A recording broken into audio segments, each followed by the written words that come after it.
Chapter 11, Junior Year. My junior year of high school went as supposed to. I still don't see the gym teacher in gym class. She was also the health teacher. So guess who my health teacher was this year? The gym teacher. She spied me right off. Before this class reunion happened, I had let another student borrow some of my stuff. Mistake, always, right? So I got pink eye from her using my eyeliner because she couldn't find hers.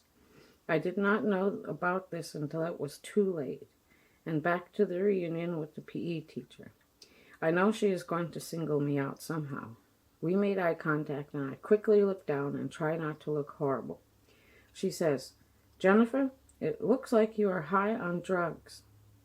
I stated that it was pink eye, and she didn't believe me. I produced the meds. Least to say, she never called me out again. Smooth sailing for health class. Secretly, I loved the human body and how amazing it is. Loved health class. This year, I had to make up a couple of credits for bad choices at the beginning of my high school career. Mr. Howard's math class I went. Most of the students were sophomores, and we had nothing in common, and we just did our work and kept to ourselves. Math class was the last one of the day and usually pretty uneventful. I completed my work faster than most. I liked numbers. One day I was observing the students and came across a gal that would refresh her makeup before school is out. I watched her for several days wondering if I should befriend her or not. Today, like all the others, she started to pretty herself up and would finish with her eyebrows and brush them up. After this, she would put her makeup away, and then she would take her hands and go over her eyebrows again, unaware she was brushing them to go the regular direction. I finally decided to tell her that she went through all that to straighten them out again. She looked confused, and then she was happy to know what she was doing to her eyebrows because she wanted them to be up-looking. I just befriended Elizabeth. Wonderful. I always had friends, but at this time, I was not wanting a lot of people in my life. I mostly got along with guys and was always with a group of them. Why hang out with girls? They whined, complained, and were confused things, trying to act like everyone had to like them. No time for them kind. That leads to my theory of how groups of friends come together. Good-looking people only hang out with other good-looking people. I have seen lots of groups. Good-looking groups are not what they seem. We put them in their groups because it is comfortable to deal with. Most of them are set apart, and people don't talk to them because they think they cannot say something cool or interesting. So only other good-looking people say hi to talk to them. Thus the start of a good-looking group of people. All the while, not good-looking people think that their good-looking friend is out to steal their partner. Barrier, do you dare cross over? My friend Elizabeth was a popular girl who seemed to be happy or satisfied with herself. I liked that about her and continued to be her friend. It was very different to be included in the secret society of girly girls. I did not see myself as one of these people. I felt like a visitor in a world that was a mystery to me. I had no boyfriend. I had a couple in high school, but I always felt like I was playing house and decided not to date until I was done with high school. I had got a mad crush on a couple of guys, but I was too shy to act on my feelings. I did try to date a couple of guys just to be dating. Everyone I tried to date shot me down in flames. Not sure if I was intimidating or they were just not interested. I had taken those placement tests when we first made it to school, and they said I should join the Gifted, Talented, and Creative, GTC, classes and get the most out of class and get advanced classes. I chose not to at that time. I wanted to be a regular student and to experience things on that level. My junior year, I decided to check it out. I enjoyed the benefits of the GTC programs. They sent me to Washington, D.C. for a close-up trip. I had a wonderful time. I was not up to speed on the current politics and did not know much about what they were discussing. Sounded like they wanted to put our morals on the line. I decided that politics were not for me and distracted me from Jesus and God. I did see a real live homeless woman with a grocery cart and all. She was yelling and cursing to herself. I had only seen this on television. The most exciting thing I did the whole trip to Washington, D.C. was I got to climb the stairs in the movie The Exorcist. So scary.